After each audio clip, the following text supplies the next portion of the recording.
ಮೇ 22, 2026 ಶುಕ್ರವಾರದ ಪಂಚಾಂಗ ಹಾಗೂ ಗ್ರಹ ಬಲಗಳ ಹಿನ್ನೆಲೆಯಲ್ಲಿ ಮಕರ ರಾಶಿಯವರ ಹಿಂದಿನ ಭವಿಷ್ಯ ಈ ಕೆಳಗಿನಂತಿದೆ. ಶುಭ ಫಲ ಮತ್ತು ಪ್ರಗತಿ ಹೇಗಿರುತ್ತೆ ಅನ್ನೋದನ್ನ ಮೊದಲಿಗೆ ನಾವು ನೋಡೋಣ. ಶುಕ್ರವಾರ ಈ ದಿನ ಮಕರ ರಾಶಿಯವರಿಗೆ ಸಕಾರಾತ್ಮಕ ಬದಲಾವಣೆಗಳನ್ನು ತರಲಿದೆ. ನಿಮ್ಮ ದೀರ್ಘಾವಧಿಯ ಯೋಜನೆಗಳಿಗೆ ಇವತ್ತು ಚಾಲನೆ ಸಿಗಲಿದ್ದು, ಕಠಿಣ ಸವಾಲುಗಳನ್ನು ಕೂಡ ನೀವು ಚಾಕಚಕ್ಯತೆಯಿಂದ ಎದುರಿಸ್ತೀರಿ. ವಿವಿಧ ಕ್ಷೇತ್ರಗಳಲ್ಲಿ ಫಲಗಳು ಹೇಗಿರುತ್ತೆ ಅನ್ನೋದನ್ನು ನೋಡೋದಾದರೆ, ಉದ್ಯೋಗ ಮತ್ತು ವೃತ್ತಿ ಜೀವನದಲ್ಲಿ ಉದ್ಯೋಗಿಗಳಿಗೆ ಕಚೇರಿಯಲ್ಲಿ ಮೇಲಾಧಿಕಾರಿಗಳಿಂದ ಪ್ರಶಂಸೆ ಸಿಗುವ ಯೋಗ ಇದೆ. ನಿಮ್ಮ ಕ್ರಿಯಾಶೀಲ ಯೋಜನೆಗಳು ಮತ್ತು ಕಲ್ಪನೆಗಳಿಗೆ ಉತ್ತಮ ವೇದಿಕೆ ದೊರೆಯಲಿದೆ. ವಿಶೇಷವಾಗಿ ಸಂವಹನ ಮಾಧ್ಯಮ, ಸೃಜನಶೀಲ ಬರವಣಿಗೆ ಮತ್ತು ಕಲಾತ್ಮಕ ರಂಗದಲ್ಲಿರೋರಿಗೆ ಇವತ್ತು ಅತ್ಯಂತ ಲಾಭದಾಯಕ ದಿನವಾಗಿದೆ. ಹೊಸ ಪ್ರಾಜೆಕ್ಟ್ಗಳು ಕೈ ಸೇರಬಹುದು. ಆರ್ಥಿಕ ಸ್ಥಿತಿಯ ಬಗ್ಗೆ ನೋಡೋದಾದರೆ, ಹಣಕಾಸಿನ ಪರಿಸ್ಥಿತಿ ಸುಧಾರಿಸಲಿದೆ. ಆದಾಯದ ಹೊಸ ಮೂಲಗಳು ಸೃಷ್ಟಿಯಾಗಬಹುದು ಅಥವಾ ಹಳೆಯ ಬಾಕಿ ಹಣ ಕೈ ಸೇರಲಿದೆ. ಶುಕ್ರನ ಪ್ರಭಾವದಿಂದಾಗಿ ಸೌಂದರ್ಯವರ್ಧಕ, ಐಷಾರಾಮಿ ವಸ್ತುಗಳು ಅಥವಾ ಕಲೆಗೆ ಸಂಬಂಧಿಸಿದ ವ್ಯವಹಾರಗಳಲ್ಲಿ ತೊಡಗಿಸಿಕೊಂಡವರಿಗೆ ಉತ್ತಮ ಲಾಭಾಂಶ ಸಿಗಲಿದೆ.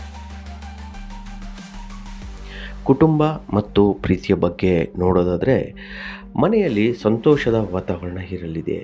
ಸಂಗಾತಿಯೊಂದಿಗೆ ಸುಂದರ ಸಮಯವನ್ನು ಕಳೆಯಲಿದ್ದೀರಿ ಹಾಗೂ ನಿಮ್ಮ ವೃತ್ತಿಪರ ನಿರ್ಧಾರಗಳಿಗೆ ಅವರ ಸಂಪೂರ್ಣ ಬೆಂಬಲ ಸಿಗಲಿದೆ.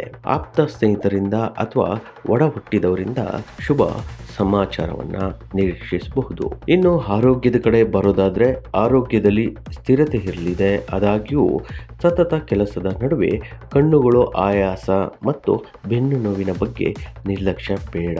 ನಿಯಮಿತವಾಗಿ ನೀರು ಕುಡಿಯುವುದು ಮತ್ತು ಸಣ್ಣ ವಿರಾಮ ತೆಗೆದುಕೊಳ್ಳುವುದು ಒಳ್ಳೆಯದು. ಇನ್ನು ಇಂದಿನ ಯಶಸ್ಸಿನ ಸೂತ್ರದ ಬಗ್ಗೆ ನಿಮ್ಮ ರಾಶಿಯವರಿಗೆ ಹೇಗಿರುತ್ತೆ ಅನ್ನೋದನ್ನು ನೋಡೋದಾದರೆ, ಇವತ್ತು ನಿಮ್ಮ ಸೃಜನಶೀಲತೆಗೆ ಹೆಚ್ಚಿನ ಆದ್ಯತೆ ನೀಡಬೇಕಾಗುತ್ತೆ. ಇತರರ ಅನಗತ್ಯ ಟೀಕೆಗಳಿಗೆ ಕಿವಿಗೊಡದೆ ನೀವು ಗುರಿಯತ್ತ ಗಮನ ಹರಿಸಬೇಕಾಗತ್ತೆ.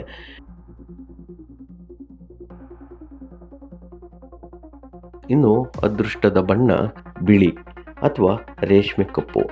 ಇನ್ನು ಅದೃಷ್ಟದ ಸಂಖ್ಯೆ 5 ಮತ್ತು 6.